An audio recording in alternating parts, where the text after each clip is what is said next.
Hello, hello, and welcome back to the podcast, everybody. Thank you for subscribing. Thank you for sharing. Check out bobbydizzle.com for all ways to like, listen, and follow on your favorite podcast apps and YouTube. And if you haven't subscribed, please subscribe. If you haven't shared, please share. The family that shares together subscribes together. That's what I always say. That's my marketing 101 phrase.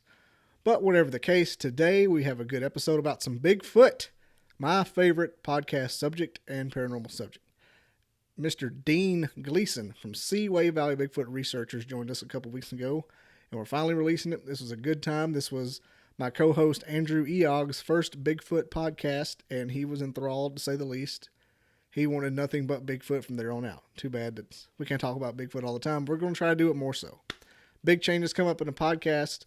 I'm not going to tell you now because I don't want to spoil the surprise, and if I have to push it back a week or two because of work or something, I don't want anyone to say I was lying. So just keep an eye out on bobbydizzle.com, subscribe to this channel, and share this channel. Thanks everyone for watching and listening. As always, here's Dean Gleason from Seaway Valley Bigfoot Research.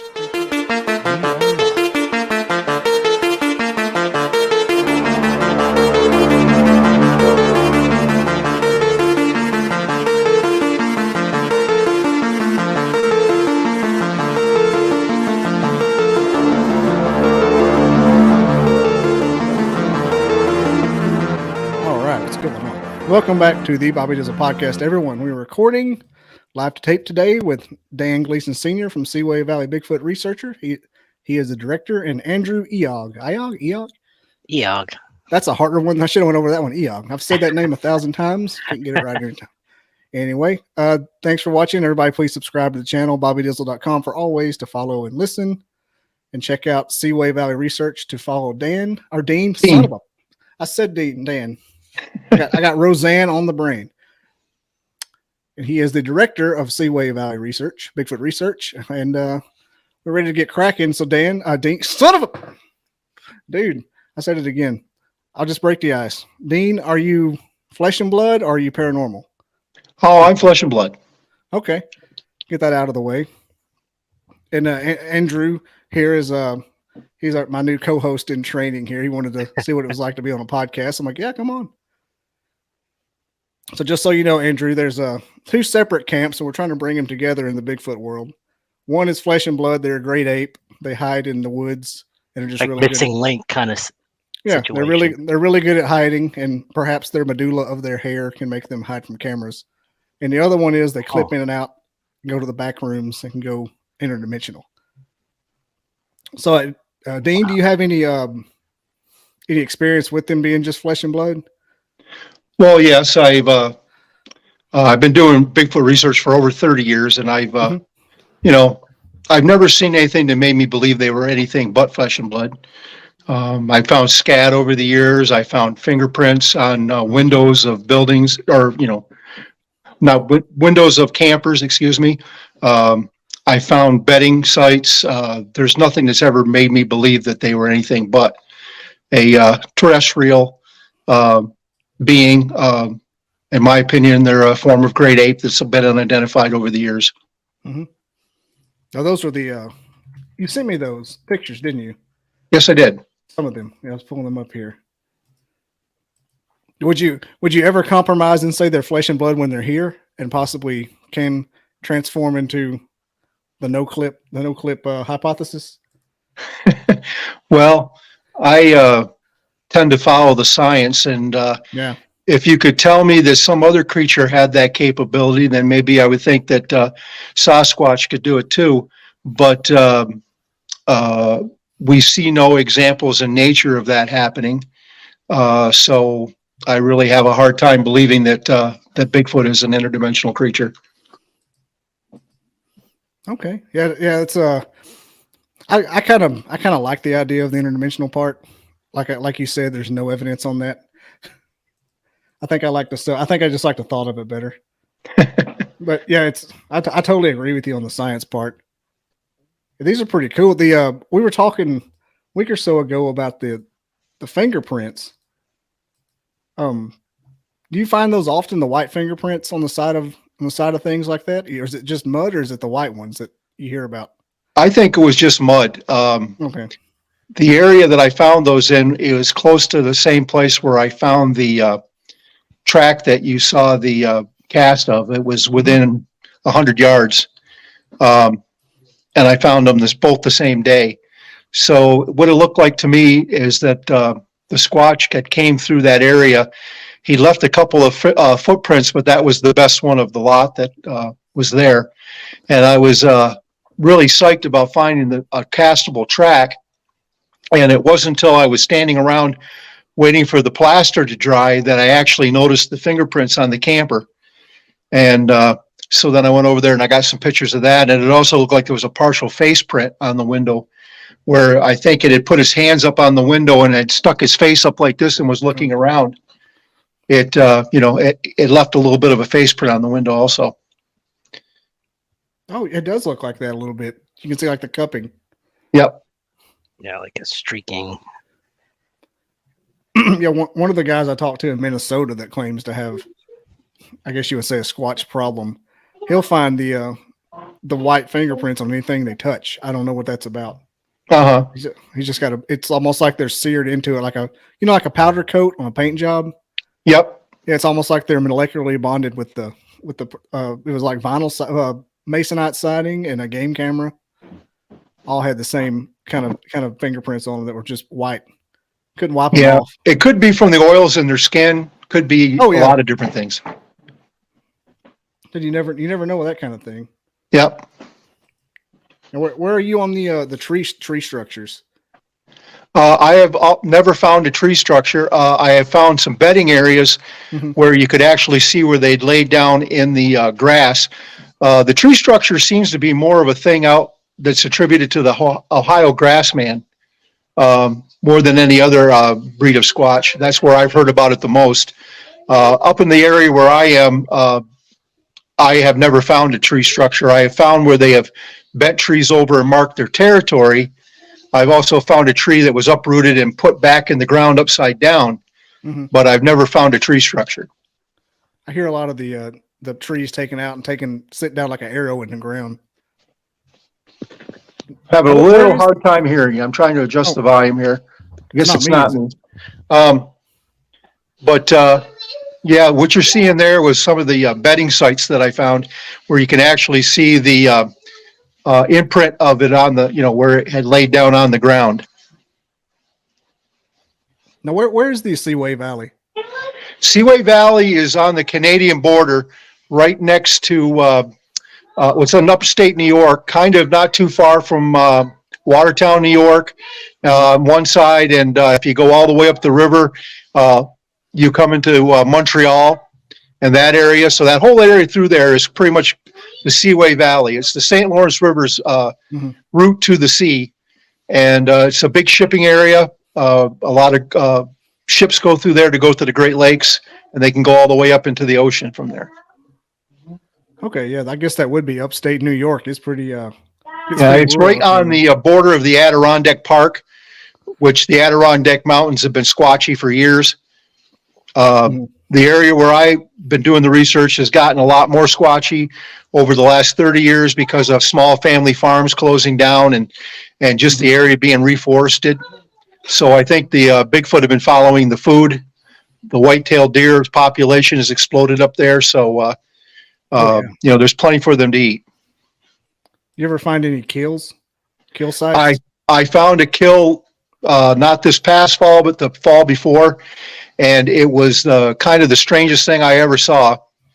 They had taken the meat completely off the bones and left the bones almost completely intact. It was like the skeleton was still there without meat on it, except for the head. For some reason, they didn't strip the head. I've heard a lot about how they're really precise in their kill sites. So it's like kind of like a degloving kind of. Yeah, it was just really, really strange. And even the hide was gone, except for a little bit of fur, probably where they pulled it off. But most of everything was just gone. It was just, I had never seen anything like that in my life. Yeah, I've seen pictures to where they just left. It's like they took all the hair off of it and left with it. And I've seen pictures where they took it and, like you said, degloved it, almost like they deboned the whole thing. Yeah, it was just bizarre. It's The more I'll tell you, the more I talk to you guys, and the more I believe it, and it scares the hell out of me that I believe it. Because I want to believe it so bad, but then just have you had sightings of physical eyes on sightings? I have seen 6 over the years. Over the Okay. past 30 years, I've had six actual sightings of a Bigfoot. Wow. And the one sighting I had, I was probably within 50 or 60 feet of a juvenile. Yeah, the juveniles seem to be the one people see a lot. Like they're reckless almost. I'm sorry, I'm having a little hard time hearing you. You faded out on me. Oh, I said the juveniles seem to be the ones that are almost reckless. Well, yeah, they probably haven't learned as much yet as far as staying out of our way. Plus, they might be a little bit more curious about us than the full-grown ones are. The one I saw, I surprised. I was muzzleload hunting that night, and I had shot at a buck in the field, and I was trying to blood trail it, and I couldn't find it. And I made a big loop and came back around. And if there's any hunters out there, they'll tell you deer aren't the brightest creatures in the world. And a lot of times they'll circle back to the spot that they originally were, even if they're hurt. So I made a big loop and came back around, and I was coming back to the spot where I started from when I caught something out of my peripheral vision. And I thought at first it was a stump or a boulder or something on the ground. And I ignored it for a few minutes. And as I was walking along, I thought to myself, I don't remember there being anything over there. So I turned to look, and at first I thought it was another hunter sitting on the ground. And the land is private. Nobody's supposed to be in there. So I turned around and I yelled at him. And I said, "Hey, buddy, what's up?" And then it stood up. And I was like, holy cow, I just said, "Hey, buddy, what's up?" to a Bigfoot. And it stood up and it looked at me, and it was probably only maybe about 4 foot tall. And it just stared at me for a second or two. Then it turned around and walked away. It didn't act like it was afraid of me. And I have seen that one once after that. And there was a couple of times where I thought that it was close to me in the woods, but I didn't have an actual sighting of it. Mm-hmm. I think for a little while there, it was following me around because I was in that part of the woods a lot. And there'd be times I would catch a brown blur, and I turn around and look, and there'll be nothing there, but I know I saw something move, and it was the wrong color to be a deer. What color was it? Like red? It was kind of a matted gray with a little bit of a brown mixture in it. It was kind of an odd color. My theory is they change color as they get older. They start off at one color, and as they get older, they get a dark brown or a black. And then I have never seen one, but I've had other people tell me about seeing them that they're almost gray. One guy told me he had several sightings up in the Rocky Mountains, and he actually saw one with a gray streak down one side of its head. Oh yeah. So I think they're like us. As they get older, their hair changes. Yeah, that would make sense. They get kind of get grayed out. So Dean, you said that they're like us, meaning like physical composition? What are you trying to say? Well, when it comes right down to it, religious considerations aside, humans are a great ape. And we, I think, have some of the physical and biological similarities to them. I don't know how they age, whether they age faster or slower or the same as we do, but we all age. I think as they get older, their hair color could change, their eyesight could change, just like we do. I've heard that they say that the reason why man back in the old days didn't live as long is because of our teeth. We live a lot longer now because we have dental care. We know how to take care of our teeth, and we have dentists that actually work on our teeth. Back in the caveman days, a lot of cavemen starved to death because they couldn't chew the meat anymore. That could be what limits the lifespan of a Sasquatch, because I don't think the Sasquatch have dentist office set up, in caves out in the middle of nowhere. No, but that's a cool mental picture. Now that you said it, and I can just picture the little Sasquatch, the little teenage Sasquatch dental hygienist. Yep. Trying to put the braces on the juvenile Sasquatch. Oh yeah. Even and doing the Sierra sounds, whatever the language is, to open, close. Ooh, wow, wow, wow, wow. Rips. Yeah, rinse, spit. I've been watching the heck out of I've been watching a lot of Sierra Sound stuff lately. It's fascinating. Yeah. You hear any of that up there when you're Oh camping? boy, I had an aggressive howl at me one night, and I've been going in the woods since I was probably 6 or 7 years old, and that was the only time in my whole life I was actually afraid. When I had that aggressive howl, I just wanted out of there. And I'm not normally a person that gets scared. I've always said if I saw a Sasquatch near me, I'd walk up to it. But this thing he was perturbed that night. I don't know what set him off, but he was not happy. And I felt like it was directed at me. So discretion being the better part of valor, I decided it was time to leave the woods that night.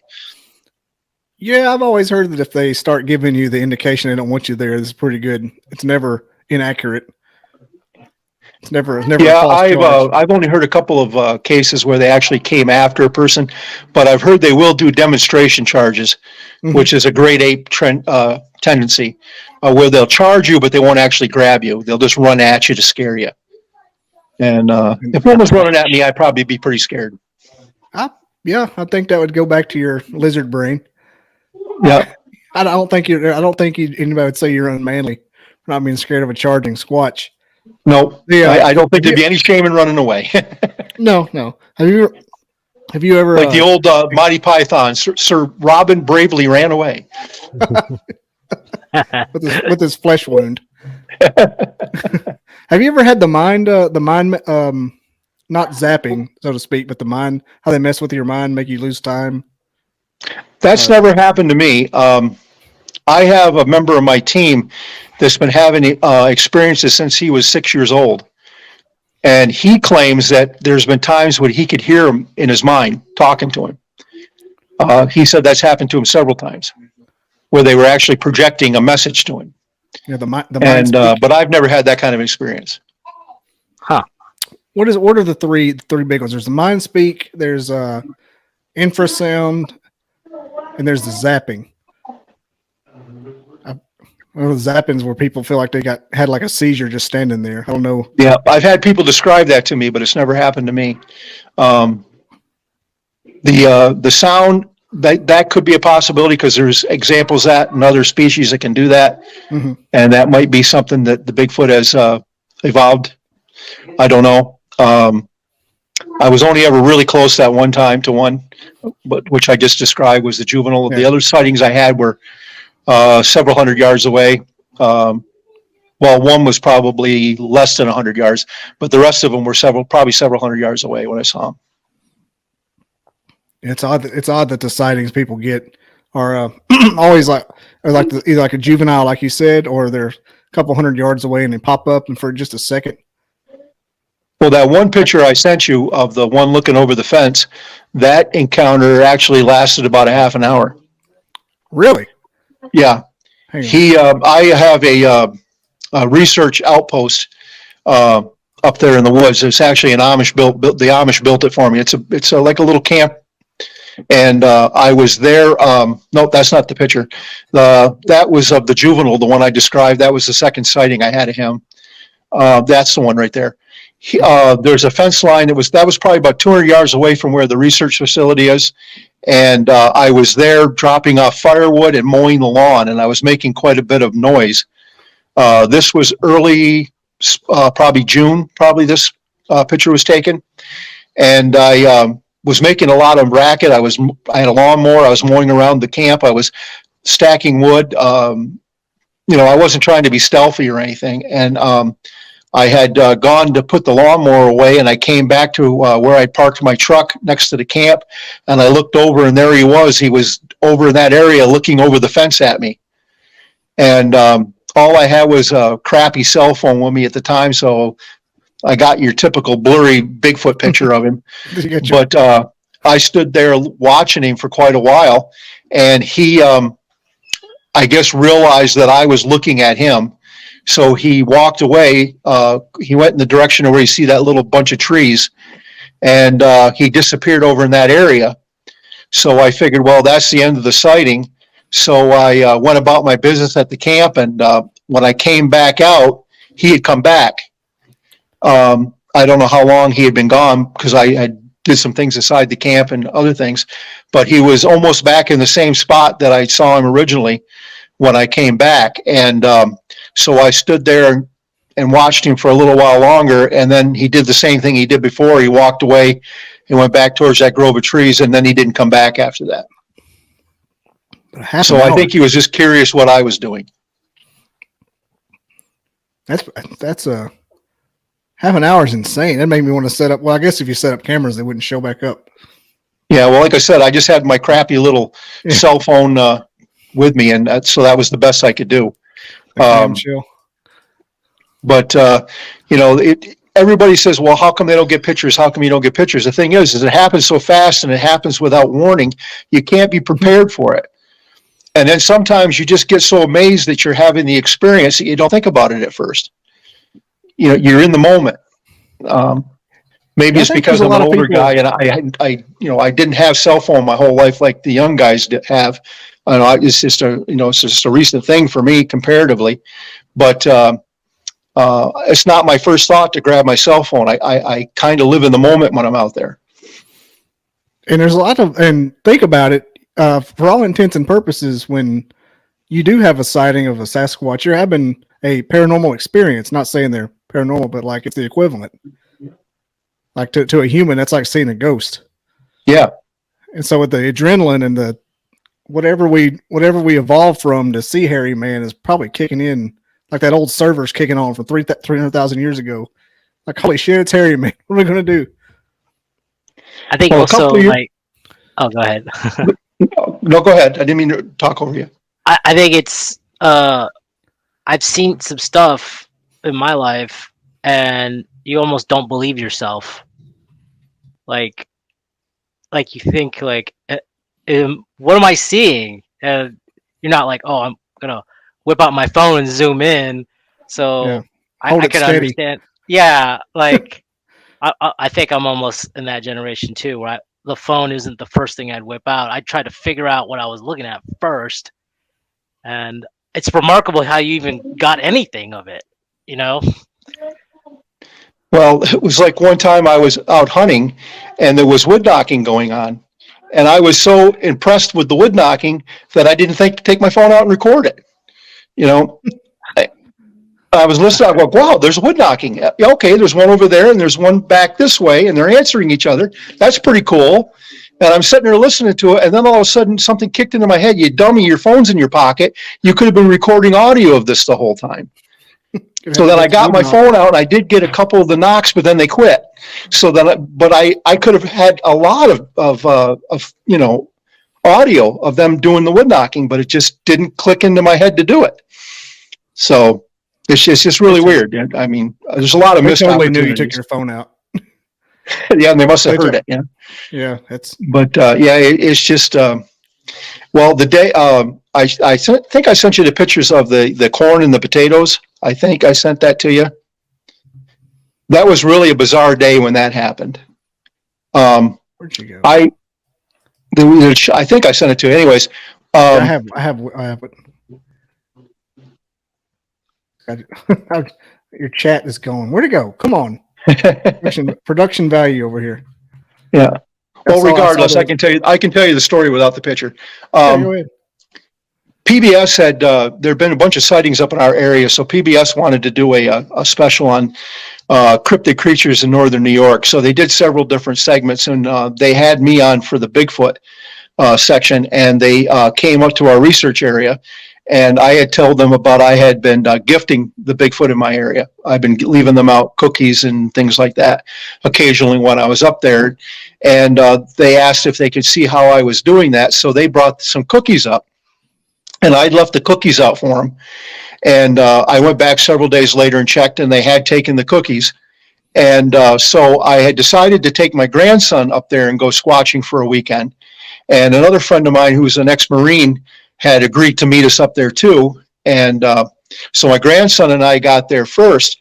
And I had no more and got to the camp when nature called. So I had to go out and find myself a place out in the woods to, act like a bear. And while I was out there, I thought I heard something pass me through the brush, but my first thoughts, I'm not moneymaker. My first thoughts are, okay, this is a Squatch. There's a Squatch in these woods. That's not the first thing that goes through my mind. I was thinking of us and deer or something wandering through where I am. So anyway, shortly after I got back to the camp, my grandson and I started hearing wood knocking. So I actually did get my phone out and I got some audio of the wood knocking. So we walked out into the hayfield near where the area is, and we were trying to figure out where the knocking was actually coming from. And while we were doing that, my friend the Marine showed up. He pulled in with his Jeep, and so that kind of ended the wood knocking. When he pulled in, they stopped. So we walked, he came out to where we were and stood there and wanted to know what we were doing. And I told him there had been wood knocking going on just before he got there. And so we stood there and listened for a while, and it didn't reoccur. So we started back to the camp. And when on the way back to the camp, we saw that was not there when we left. So they had brought it there while we were away from the camp, listening to the wood knocking. So I think they were distracting us so they could leave this for us. And what it was like 4 corn cobs and 7 potatoes that they left me. And I think it was their way of gifting me back for the cookies that I'd left them, the week or so before. Yeah, that would make sense. Just regifting to them. That's the only time they've ever done it. I left them cookies out there about 1 million times, but that's the first time they ever did anything back. Or could it be like cats? They just think you're a horrible hunter, so they'll just leave like. I took one of the other members of my team out there when we were doing gifting one day, and he said, "Oh, I feel bad. I didn't bring anything." And then he said, "Hold on a minute." So he went over to the cooler and he pulled out a 40-ounce Budweiser, and he left it with the rest of the stuff. And I just laughed. So when I went back out the next time, it was gone. So I actually called him and I said, "Hey, they took your beer." And he said, "Yeah." And I said, "Yep, it's gone." So we both had a chuckle about that. So about 2 or 3 weeks later, I had a tree stand back there. So I was going to go back and sit in the tree stand for a little while. And when I got to the tree stand, the beer was on the 3rd rung of the ladder. They didn't open it, but they left it there. I don't know whether they couldn't figure out what it was or how to get into it, but they brought it back to me and left it on the ladder of my tree stand. That's so that eliminates the local population being loose meth heads in the forest like it is here in Alabama. I know where the bear would have disappeared here, but it would have been a Sasquatch. That's crazy. So he just left it on the tree stand rung. Yep. And how would you? The thought of them trying to open that bottle. I had other researchers tell me that they'll take them right out of the cooler. They've left their cooler in the back of the truck and come back and the cooler was open and the beer was gone. But I've never had that experience. But sorry, I haven't had that experience. But other people have told me that. You've heard of Michael Quast before from Minnesota? Yeah. He's I interviewed his interviewee with him on here as well too a couple of times. And he was talking about how he had spam in his Yeti and they opened it up and took the spam and latched it back. That's the craziest story. And on that same place in Minnesota, I don't know if you know this, but they use peanut butter to gift Bigfoot too. If you've ever heard of that before, I know it's rare. That's being sarcastic. Seems to be. I have a friend that lives in Thunder Bay, and he gives them sunflower seeds. He puts them in 5-gallon buckets and leaves them in the woods. Ooh, really? And he said they kept taking his buckets too. Not only the sunflowers, but they were taking the buckets. And he said he went back to gift them one day, and he had just got out of sight of where he left the bucket, and he heard the bucket get picked up. So he said he turned around and he yelled, "Hey, if you guys want me to bring you more sunflower seeds, you can't keep stealing my buckets." And he said 2 or 3 days later, all of his buckets were returned.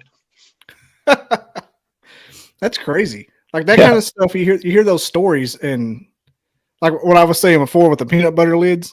You got the Jiffy and the Jif and the Peter Pan. They all have different color lids. Well, he would go out there and he could talk to them. They could, like you said with the little one that was following you, but you couldn't see it.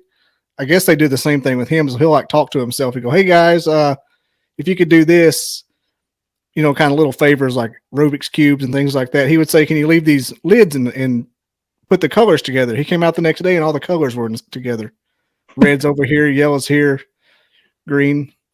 Well, I think the last time I had an encounter with that juvenile, I was cutting firewood, and I'd been running the chainsaw for off and on for a couple hours, and I pulled the truck up and I was throwing the wood in the truck, and just maybe a couple hundred yards away from where I was cutting the wood, a tree came down, and that was one of the days where I had seen a couple of flashes of brown. So I really think he pushed the tree over. It was just a small one, but I think he pushed it over thinking he was helping me. Oh, I was going to say it wasn't malicious. No, I think he was. Around. I think he thought he was helping me. Yeah, they're so. I'll circle back to before, and when Andrew, you're asking about the human conversation we had.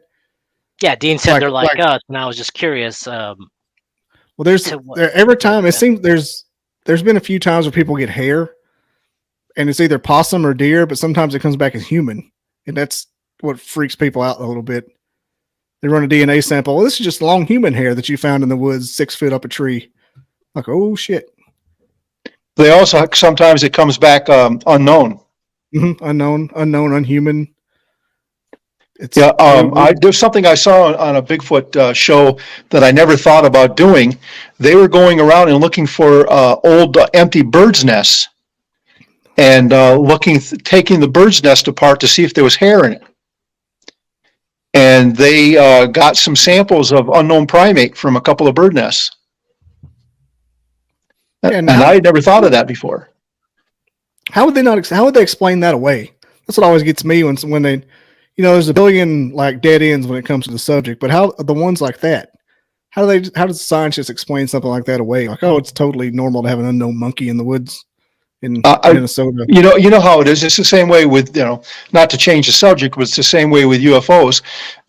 They just have got the public so used to laughing at the subject that when things like that come along, they can just write it off and nobody's going to take it seriously.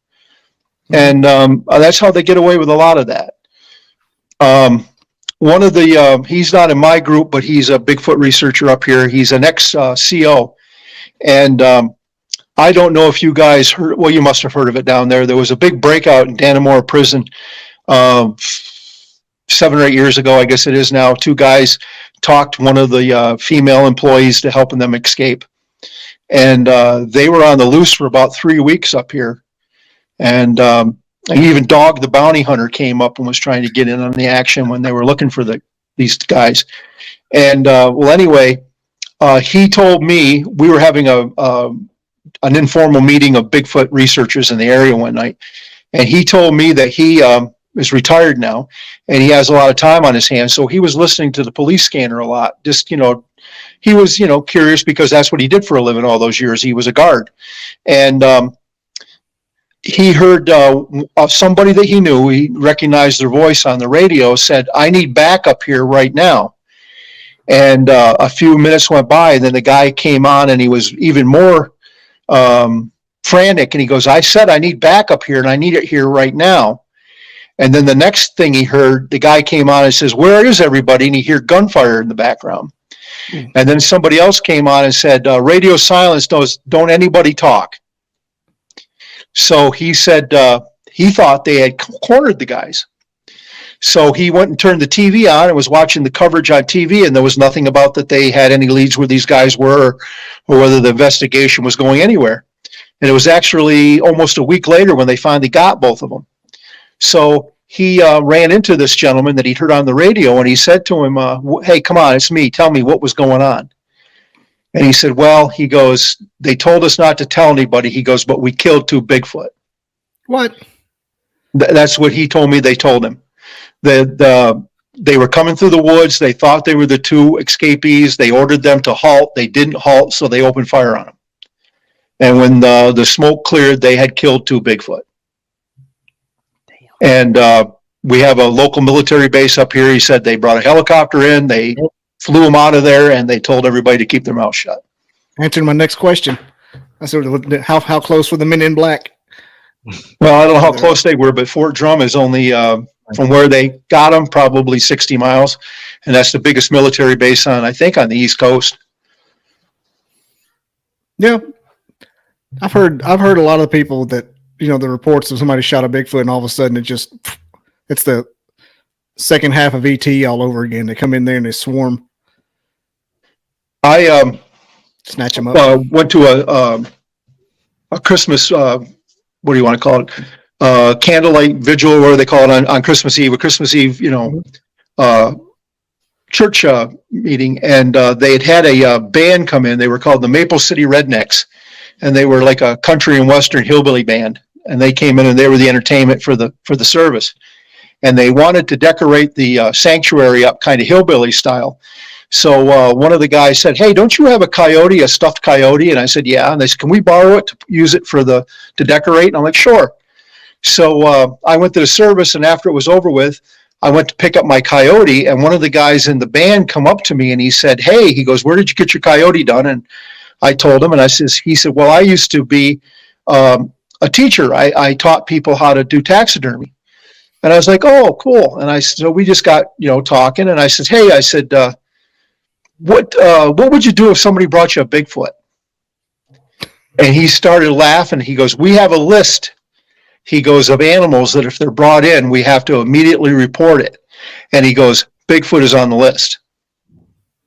See, why would it be on the list if it didn't exist? Yeah. Why? Back to the alien thing. You say that they make us laugh at it, so we won't take it seriously. It come back to bite them in the ass, and they went and told us about it. Yeah, they're trying to reveal it. I'm like, no, you just said for 100 years there's no aliens. Is you or is you ain't aliens? It kind of bit them a little bit. I think it's like now the conspiracy theorists are like, there's no aliens, and everybody else is like, well, there's aliens. Like, no, there's not. Well, we have to be pretty stupid and pretty selfish, arrogant. Arrogant. Yeah, that was the word I was looking for. Yeah. To believe that we're the only thing in the galaxy that's capable of space flight, even though we're not that great at it. But there's just so many billions and billions and billions of stars out there, trillions. Well, I'll give you the solar system, but Milky Way and beyond, like, come on, that's crazy to say. Not even like, like cell-based or other non-carbon-based life forms. That's really pushing it. Maybe with our solar system, our immediate solar system, maybe I give you that much, but outside of there's got to be something out there, in my opinion. And I'm not totally convinced that we started off here. We could have. Our system is geared to a 23-hour day instead of a 24-hour day. Our internal clock, and the only other planet in the solar system that has a 23-hour day is Mars. The Mars Sol. Yeah, so we may have started out on Mars, then migrated here. I would not be surprised if that happened. I believe it. There's a lot of, like you just said, that's one piece of evidence I've heard before. How we're kind of all thrown off by the 24. Yeah. I used to go to a church where the pastor of the church, he had worked for NASA for a while, and I used to pick on him all the time. And I would throw out these little things to him just to get him going. And so one day there, he said, "Well," I said, "do you believe that man is a unique creation?" And he says, "Yes, I do." I said, "So you're telling me in all of the galaxy, there's nobody but us?" And he said, "Yes." He says, "If there was, it would say so in the Bible somewhere." So I was waiting for him to say that. And I says, what about the verse in the Bible where Jesus said to the disciples, "I have other flocks in other places"? And he goes, "He didn't mean off this planet." And I go, "How do you know he didn't?" Yeah, how do you know that's just not his big reveal? Yeah. That's his character arc. Yep. So he just kind of scoffed at me. He didn't want to continue the discussion down that road any further. So I think go ahead, Andrew. It's a tangent, but since your research for Bigfoot, I saw online, I'm just recalling my memory, they say one of the reasons, like towards the Rockies, why the Squatches are so elusive is there's a theory that they use network of caves. Do you think there's any validity in that theory that they're able to traverse and just? Do you think I wouldn't be there's at all any truth to surprised. that? I don't think it's a nationwide thing like I've heard some people Well, they say speculate. like on the West Coast, there's a huge network of caves that are like unexplored, Right. and maybe they could be utilizing that to travel or just stay out of the way or something like that. But That maybe could not be in New York. why they appear and disappear so quickly. But that's not the case in New York, right? Like probably. No, the cave system. There's cave systems in New York, but they're not, to my knowledge, they're not as extensive as the ones out west. Okay. That's actually a really big hypothesis there, Andrew.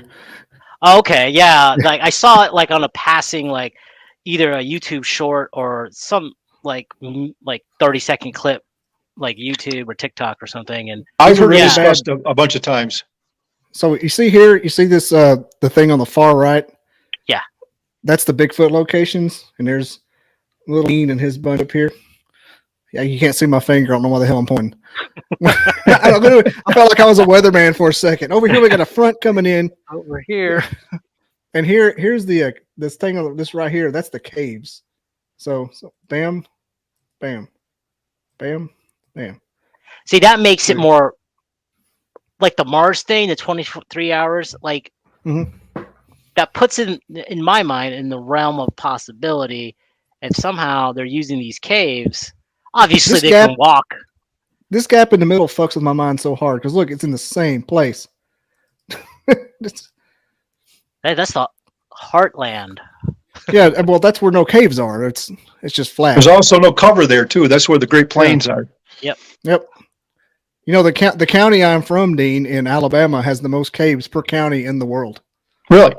Fun fact of the day. Squatch. And there's like 3 on my parents' property. It's only like 20 acres. Just big. There's a couple of small ones back on my brother's property, but they're not. They don't go back in very far. They'd be something good to get out of the weather, but you wouldn't be able to live in them. Son of a bitch. There's know that Dean has heard of Dave Pilates. But have you heard of Dave Pilates, Andrew, Missing 411? Yeah, No. yeah. I knew the Dean had. But that's the one I did. That's the one I just showed. The missing persons one lines up with the cave systems too. The bottom one's missing persons. And Can I tell a quick story about that? Oh yeah, all day. Okay. The Bigfoot researcher that works with me that I told you about that has the experiences since he was 6. He was there during the Candlelight incident. I don't know if you're aware of that or not. But apparently a Bigfoot was killed in the Candlelight region during the early days of the War on Terror. They were in there looking for bin Laden, and they killed a Bigfoot that was in one of the caves there. He was there. He saw it. He wasn't there when they killed it, but he came in after before they took it out of there. So anyways, when he got done with his tour of duty over in Afghanistan, he was stationed out in California somewhere at a base. And while he was there, some hikers came up missing. And the local game wardens asked the military base for an assistance in trying to track down the animal that had killed them, because they did find the bodies eventually, but they had been mutilated pretty bad. So they asked the military for assistance to augment the Forest Service. And so he was in charge of a squad that was going up into the mountains to try to find out what animal had killed these hikers. And before he left the base, his commanding officer called him in, and he said, there's a big rumor going around that this could have been a Bigfoot incident. And he goes, I know that you've had some experience. I know you're our local Bigfoot expert. He goes, would you have problems putting down a Bigfoot if it's a Bigfoot that killed the campers, or the hikers, excuse me? And he said, no. He said, if a Bigfoot did that, it needs to be put down. He says, I would be able to do it. So they said, okay. So they put him in charge of a squad. They went up there for a couple of days. They didn't see nothing. The last night they were there, he said he was sitting just outside of the campfire light near his tent. And he goes, and a pebble hit him. And he thought one of the guys had thrown it at him. So he told him, quit your crap, take take this seriously. We're really out here doing something, take it seriously. And they were all looking at him like, we didn't do it. So a little while later, he got hit with another one, and he yelled at him again, thinking that they did it. And they all swore they hadn't done it. So he said he sat back a little further, and he was keeping his eye on him. He wanted to catch who the smart acre was that was throwing the pebbles at him. And he said he could see all of them. He knew exactly where all of them were, and he got hit and again with a pebble. So he got up and he walked out in the direction where he thought the pebbles were coming from. And he said he walked a little ways and he came on a small clearing. And on the other side of the clearing, he said there was a Squatch standing there looking at him. And this is the time he told me he could hear what it was thinking. And it said to him, we're aware of the situation and we've taken care of it. You can go home now. And he said he kept getting that repeating in his head. So he said he went back and they stayed the night, and the next morning he told the guys to break camp. We're going back to base. And they said, well, we're supposed to be here for a few more days. He said, no, we're going back today. So they got back to the base, and he went into his commanding officer's office, and he said, I didn't expect to see you for a few more days. He says, did you get it? And he says, no, but he says, the situation is over. It's been taken care of. And his commander officer looked at him for a couple of seconds, and he says to him, did you get this from a good source? And he says, I got it from the best source. The commander officer said, I believe you. Go ahead. Jeez. That stuff's wild. They got Bigfoot Eternal Affairs. That's like there's the famous war between the Indians and the Bigfoot that happened. I guess that happened before white man was on this continent, where they claimed that a female Bigfoot had either went crazy or something had gone wrong with her, and she had snatched some Indian children from a village and killed them. So the tribe killed the Bigfoot, and the other Bigfoot in the area didn't take very kindly to that, and there was a war between that group of Indians and the Bigfoot in that area. And they finally resolved it by just deciding they would leave each other alone and not go into each other's territory anymore. But that's been documented in a lot of different programs and things. So, side question to that: do they have more than one name? Bigfoot, Sasquatch, any other? Oh yeah, there's. Are they all the same? No, there's probably just among the Native Yeti, Americans. There's probably almost 100 names for Bigfoot. Oh wow! In Alaska, they call him Hairy Man. Top 10 names that I would probably hear about. You think? I'm sorry. Can you repeat that? Just give me 10 names that. Well, they've been called Yahweh, Yali. They've been called Sasquatch. There's a Sasqua is actually the Indian pronunciation that the word Sasquatch was derived from. You kind of caught me on the spot. I can't think of them off the top of my head. It's fine, but like Wendigo and Yeti are not part of that. Yeti is. Well, the Yeti is, I think, a totally different animal than a Bigfoot. Okay. Yetis are mostly in the Himalayan mountains, northern Russia. That area was where and probably northern China is where the Yeti are supposed to be. Here we go. I think that they may be closely related to the Sasquatch, but I wouldn't be surprised if they were also closer. There's been some evidence that they might be a form of a bear that walks on 2 feet. Some of the DNA evidence and some of reports that have come out there that they may be some kind of a species of a bear that's unknown. Huh. Interesting. I also read an account too that there are actually Neanderthals still living up in Siberia and in Tibet, in that area. Huh. That would check out. There you go. Where'd that go? Yeah, they got the what did they call it up there in Boggy Creek? Is that the skunk ape? Yeah, the skunk ape is that's mostly Florida, where they call it a skunk ape. Yeah, the Boggy Creek Monster. Then there's also one they call the Honey Creek Monster. There's some real good footage of the Honey Creek Monster. That's the one with us tearing down that tree, wasn't it? No, it was like knee deep in the swamp, and it was tearing at a tree or something. Yeah, ripping one open. Yeah, that's a forestry worker got that video. Okay, you took on I just hinged. You ring a bell. What do you think about Patty? I believe that was real footage of a Bigfoot. You know, that film has been examined more than the Zapruder film has. I love that's them both. a fact. I'll take them both off. And there's no way that they could have faked the muscle tone under the hair.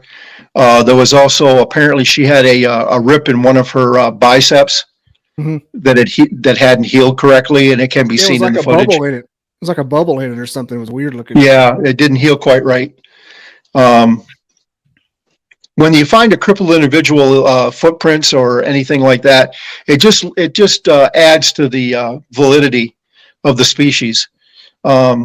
Just in the footprints that have been collected over the years, there's enough variance in those footprints that it proves it's a species.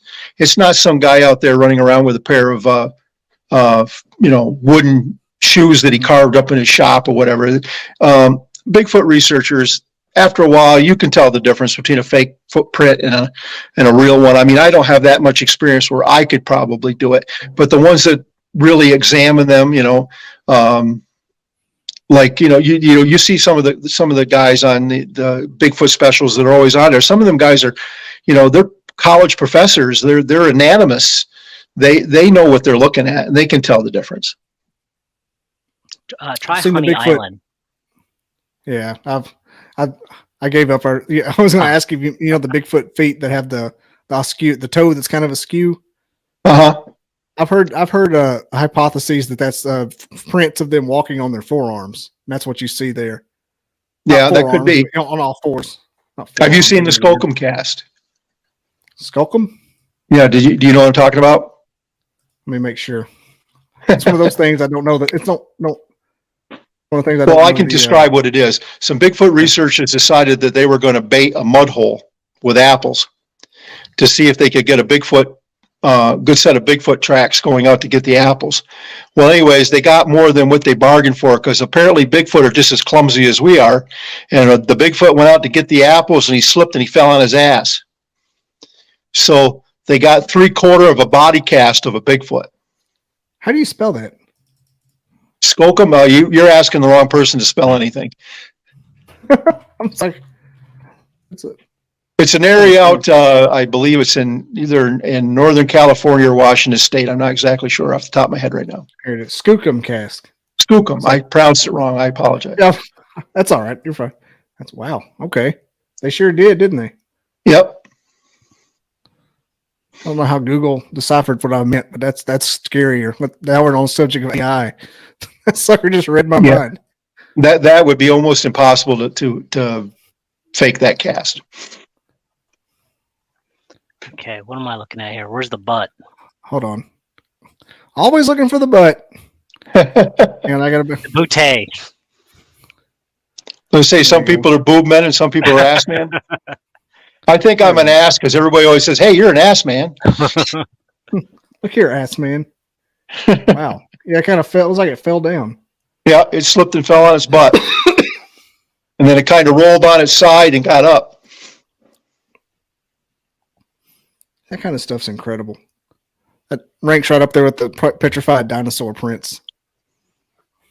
And have you seen the one with the human prints next to it? So all they have to do to debunk the non-believers or believers or whatever is we're getting so good with the DNA technology. Get a piece of scat, get some hair.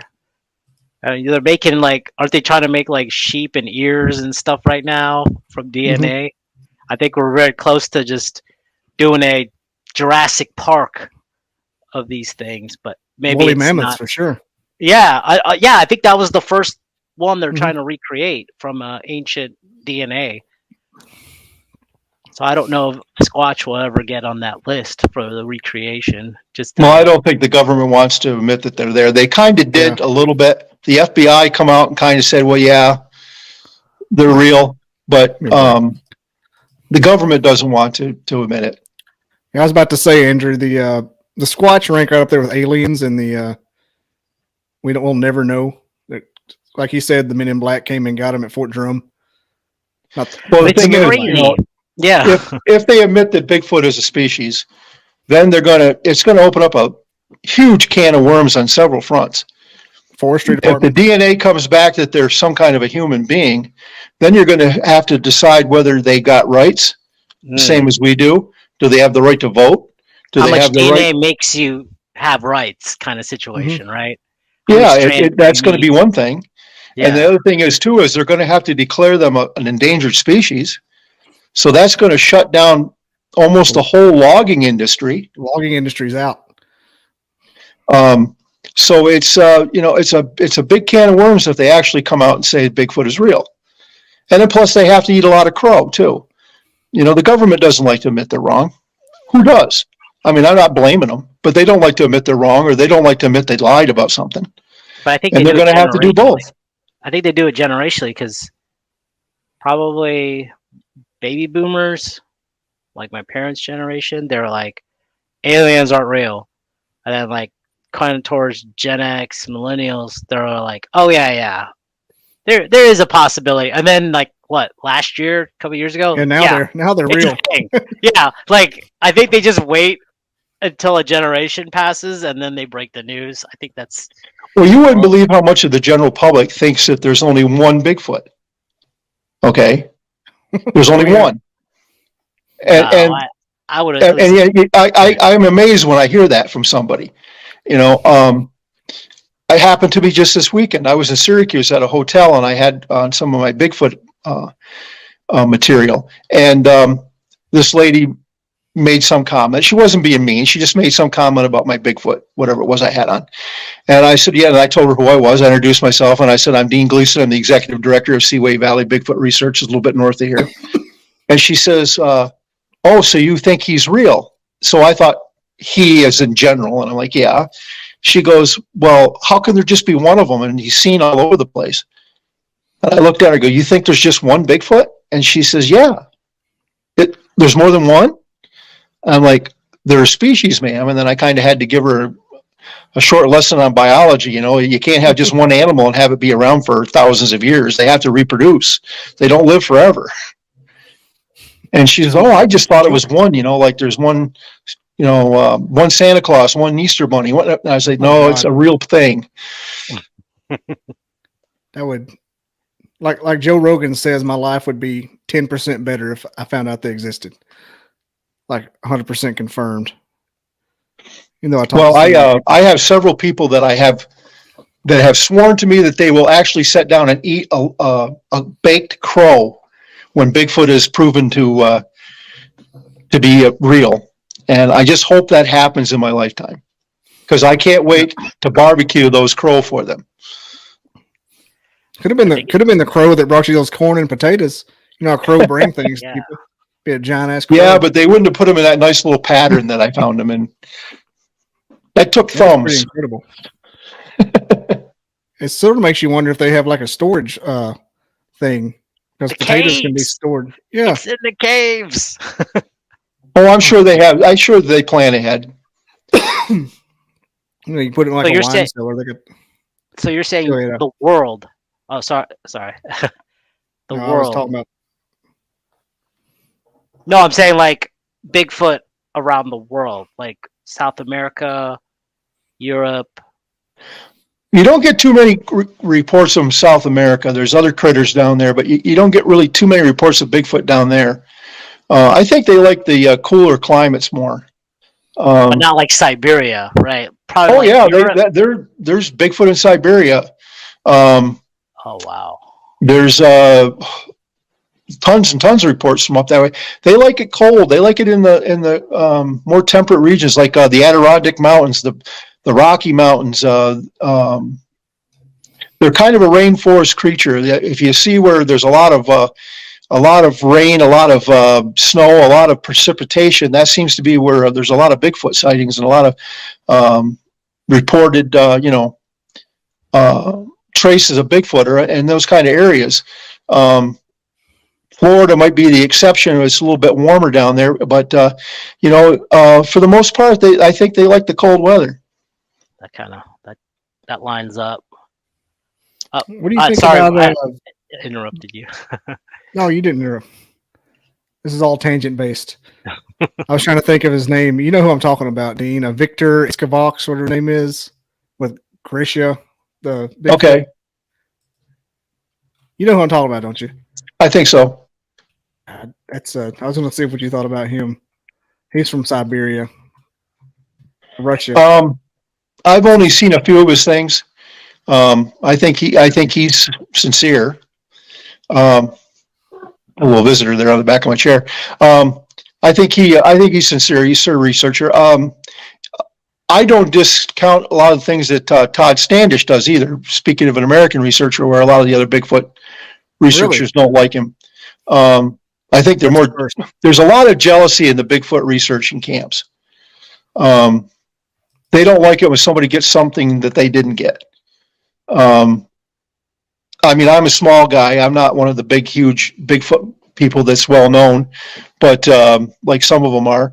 But I even get it from other Bigfoot researchers in my area. I had a guy sabotage my game cams one time. Really? So, I'm having his, Robin McRae. I'm having her on in a couple of weeks. I'd have to look, maybe tomorrow for all I know. Check my calendar. But yes, those guys amaze me because either they're clinically insane and walking among us, or they're telling the truth. I'm like, just blows my mind. Even though I'm on one toe inside the believer thing now, just keep myself from going insane. Because I remember the first day I thought I believe in Bigfoot, and it kind of freaked me out a little bit. Well, hey, my life would be a lot easier if I didn't. Well, imagine how it's so much fun though. It's such a fun subject. Oh, it is. It's great. And you talk to people that are skeptics, and a lot of them have never been in the woods, or their experience of being in the woods is going to some state park, and camping out at a state park somewhere. They've not actually ever gone back in the woods and spent any meaningful time back in there. I would say to people like that, just keep your mind open, because if people are like hard science, show me like proof. Well, I would say, how much of the oceans are explored? And we have all this technology.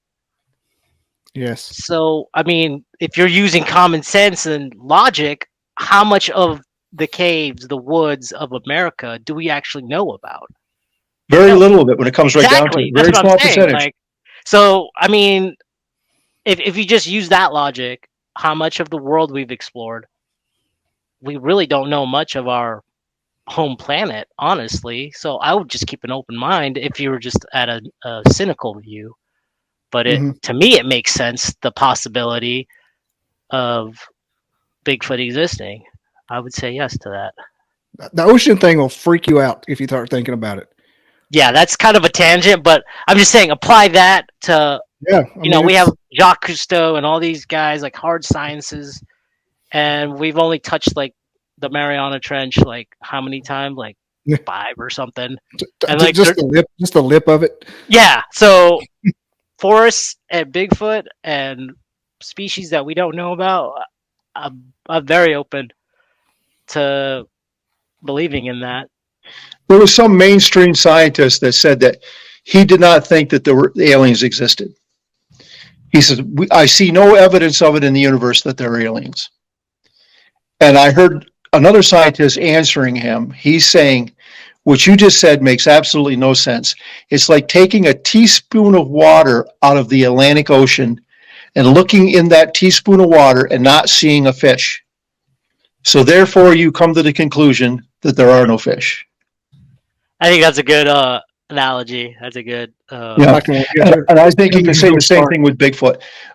Most people think that we, over well, the last few hundred years on this continent, but the thousands of years in Europe and the thousands of years in Africa and Asia, that we have just deforested most of this planet. The answer to that is we have not. Humans have congregated in small areas on this planet, and the rest of it is still pretty much forested. And just look at maps of the United States at night, or just the world at night. If you get a satellite shot of the world, you can see where all the population centers are, because they're lit up. Mississippi. It's all east of the Mississippi for the most part. The places are all lit up, but there's these huge areas of blackness where the continents are, but there's nothing there. There's no human settlements there. If there are, they're just very few. And you can just tell by looking. See, you can look at all the black area. Most of that's forest. I would say that's more than the lit area. Oh, it's way more than the lit area. Especially surface if you pushed all that lit area until it would take up like not even a third of the map, because humans tend to group together. And what is that? The city lights? Is that what you're? Yeah, that's the city lights. Okay. Mm-hmm. But all that dark in between is either water or it's forest. Look at the dark, like even in like the south where we are here, the dark patches. Those things are huge. Oh, they're thousands of acres. Yeah. Thousands of acres. Do you know that more than 30 planes have crashed out in the western area of the United States and have never been found? Not a trace of them. They're gone. Wow, with black boxes and GPS too, huh? They just never found those planes. Some of them probably were pre-black box. Oh, okay. But there's planes that have gone down that they just have never found a trace of. Alaska has, I can't remember now. I just heard it the other night too. They have planes go down every year that are never found, and that is in the area of this is in the era of GPS and black boxes. They just go down and they can't find them. I've been to Alaska, and it gets, you can get from 2023 to 1900 really quick there. like it saw a state trooper. Yeah, I mean, it's like, for example, Kodiak, the bears outnumber the people. So yeah, it's very, I believe it. Like, taking my experience in Alaska with this map, I believe there's probably acres and miles of just nothing. Yeah, there is. Look right here. I'm not exaggerating that, not even a little bit. Look at that spot in Florida. There's 100 Sasquatch right there. Bet money. Oh, let's look at upstate New York. Yeah, it's up here. I mean, that's that's a huge patch. That's the Adirondack Park where you just had that cursor a second ago. That's the Adirondack Park. There's nothing there. Nothing.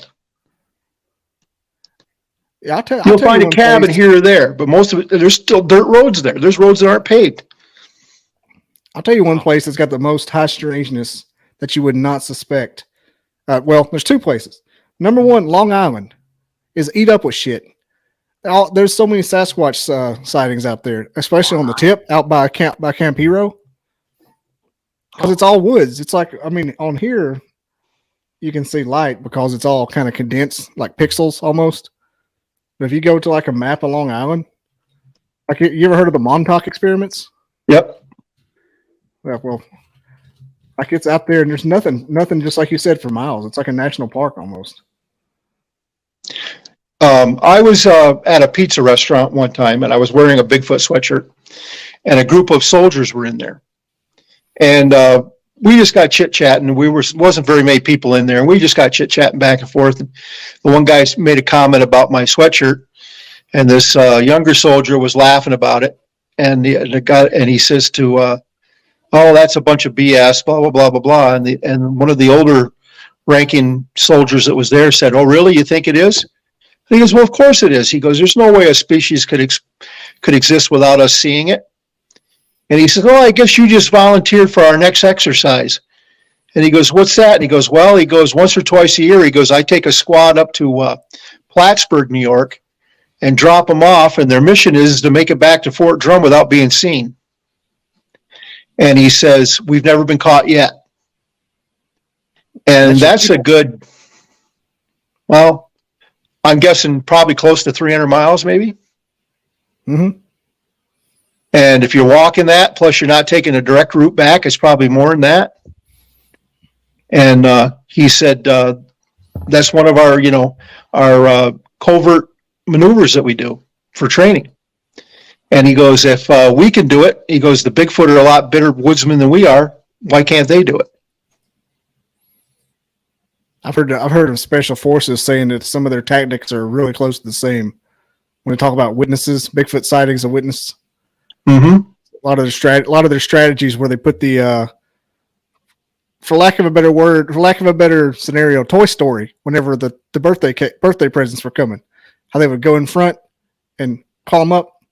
I don't know what that's called, but they say Bigfoot do put out scouts and things like that. They call them day watchers. Yeah, what researchers call them day watchers.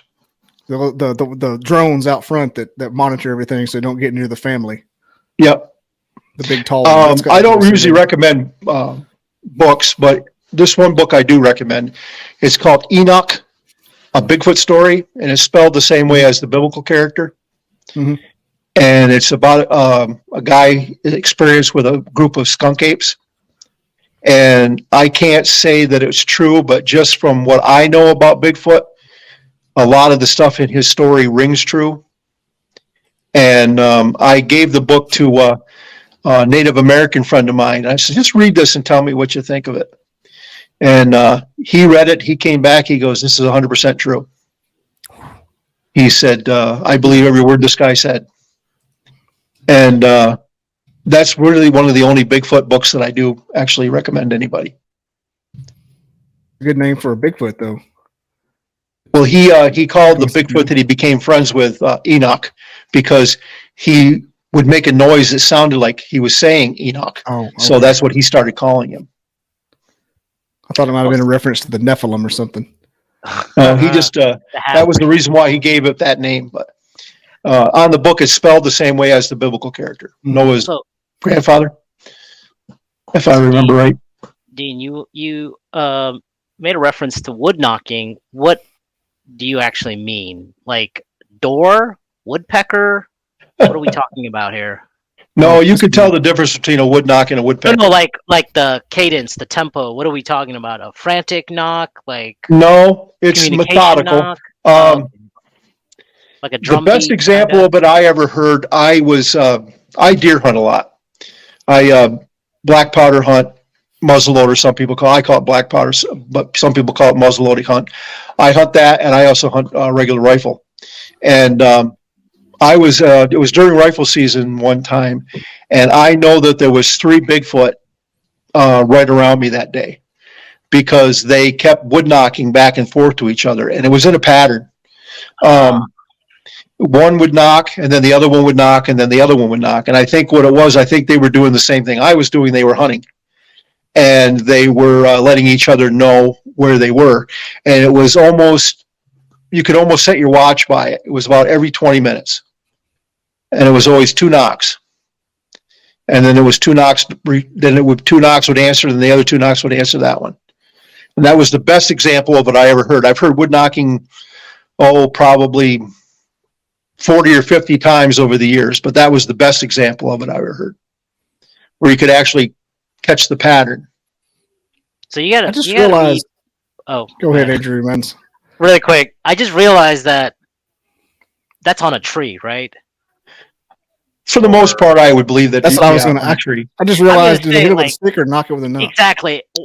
Any 3 of us, like relatively average human size, I mean, we couldn't knock a tree, right? Probably. Well, what they do, they're not knocking down a tree. What they do is they'll go. Yeah, but for us to do that and make a sound, that would be. I guess. Well, I don't know what they're using. They could be using a stone. They could be using a piece of wood to do it. I have a little club that I take in the woods with me when I'm going to do. Like a sapling, like that big around that they were using. Yeah, I don't know why. My ex-wife used to be a teacher. She was a woodshop teacher at a school, and one of the kids tried to make a bowling ball pin one time for a project, and he didn't do it right, so he threw it out. And she used to be allowed to bring the scrap wood home, and I had a wood stove, and we burned it in the wood stove, and I found it. in the pile of scrap that she had brought home, and I kept it. And I use that for my I call it my squatching club. When I'm going out on a research expedition, I take that with me, and it's handy for two things. I probably could put a pretty good knot on somebody's head with it if I had to, but it also works real good for doing tree knocking. And I'll tell you a quick story about that. I got called by a family down in Bath, New York, that had found some Bigfoot tracks near a cemetery near their farm.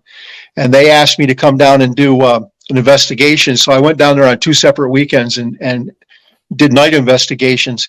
And the one night we went out with a small group. I was never by myself. I had a couple of volunteers from the area that went with me. And one of the people that came in with me was this young girl. She was probably about 16. And we had been out all evening, and we had gotten a couple of what we thought were callbacks, but we weren't sure. So we moved locations a couple of times, and we were doing some calling down by a small pond. And I thought I heard something across the pond. So I had asked her and another person that was with us to take my squatching club and go up the hill and do a couple of wood knocks on a tree up there to see if that would get any kind of response. And so they went up the hill, and they did a wood knock up there, and they got almost an immediate response, and they got all excited. And I guess I hadn't briefed them good enough to tell them they had to keep their mouth shut. So as soon as they got the knock, they were like, oh my God. I could hear them way down at the pond freaking out because I got the response.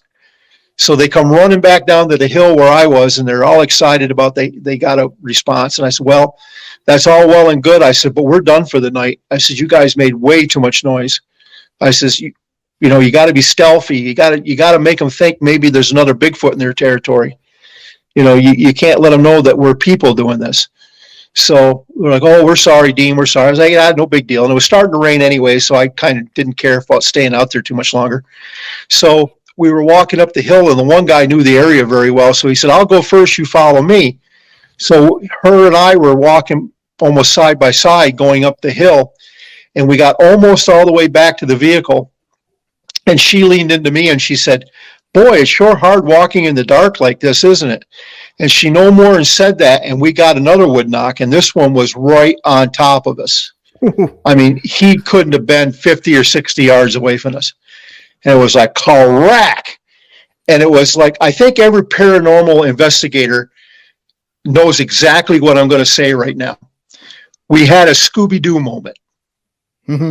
That girl was trying to climb right up on my back. She was grabbing handfuls of me and trying to climb right up on my back, screaming, oh my God, there's one right over there. There's one right over there. And I'm laughing at this point.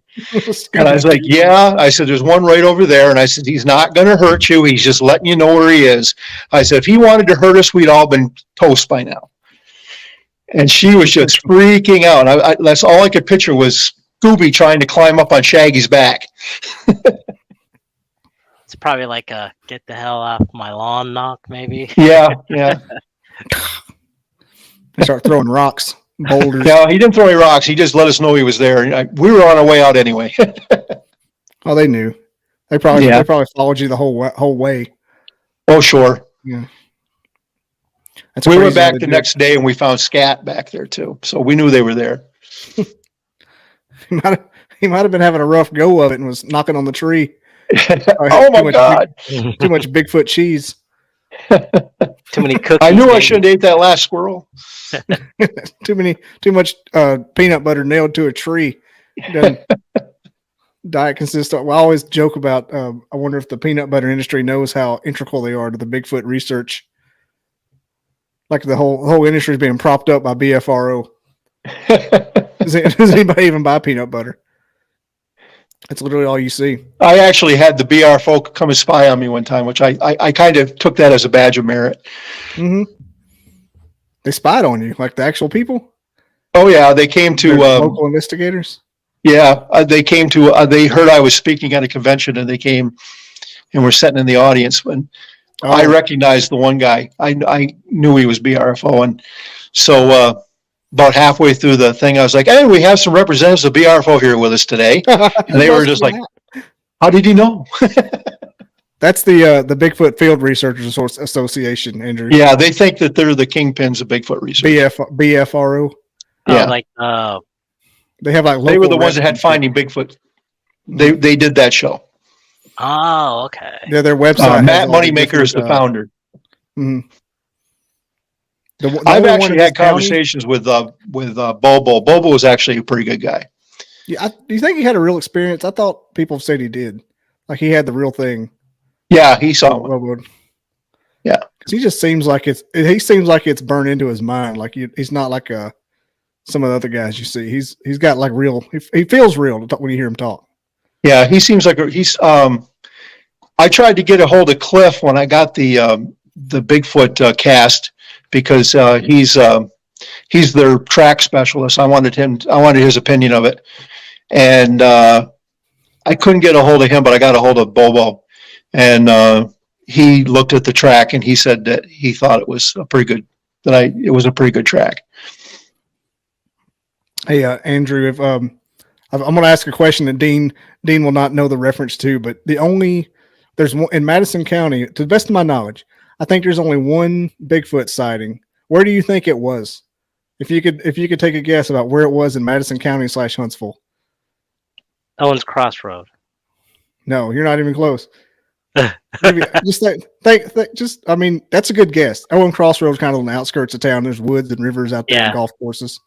It was behind the Rocket Center, behind the Marriott, the Space and Rocket Center where NASA is. Oh my gosh. That's crazy. But at the same time, you're like, well, Bigfoot's not going to be there. But think about how big the base is. It's all Wheeler. Oh yeah, that's. And Dean, have you ever heard of well, shit, I guess it's about time to go. Anyway, let me start this. This is relevant. Have you ever heard of the Monticello monster? Yes. That was on Fort Belvoir. Okay. Virginia. Yeah, I'm thinking because all the commands I've ever worked for have had annexes at Fort Belvoir. And I know a guy who saw Glenn Jackson, who saw him when he was younger, when he lived there. And it was only for a short time. The Monticello, was it Monticello? Is that the word? It's Thomas Jefferson's house, the one on the back of the nickel. Yeah. His summer home or something. Yeah, and it's at Fort Belvoir, and it's right. He said it was in a suburban kind of area, just like the one at the Rocket Center. It backs up to a little bit of woods, and then there's base housing on a military base. But they think that was from a